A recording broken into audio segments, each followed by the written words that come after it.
এই জন্যে আমি বারবার আপনাদেরকে মনে করে একটা কথা, আমার জীবন থেকে উপলব্ধি করি একটা কথা, যে একমাত্র আল্লাহ ছাড়া এই পৃথিবীতে এবং পরকালে আমাদের আপন বলে কেউ নাই। বাকি সবাই সবার স্বার্থের জন্য আছে। মানুষ মানুষের অবস্থানকেই মূল্যায়ন করে, মানুষ মানুষের অবস্থানকেই মূল্যায়ন করে। আল্লাহ রাব্বুল আলামিন আপনার ভিতরটাকে ভালোবাসেন। দেখেন, আপনি যখন নামাজ পড়েন নাই, আল্লাহ পাক কিন্তু আপনাকে ধ্বংস করে দেন নাই। আল্লাহ পরম করুণাময় আপনাকে হেদায়েত দিয়ে নামাজি বানিয়ে দিয়েছেন। জীবনে অনেক পাপ করেছেন, ইনস্ট্যান্ট আল্লাহ পাক শাস্তি দিতে পারতেন, আল্লাহ পাক দেন নাই। আল্লাহ আপনাকে ভালোবাসেন, আল্লাহ আমাকে ভালোবাসেন। আল্লাহ পাকের এই ভালোবাসার ঋণটা শোধ করার জন্য হলেও নামাজি হয়ে যান,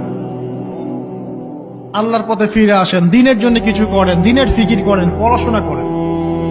প্রিয় ভাইরা, আল্লাহ পাক তৌফিক দান করুন।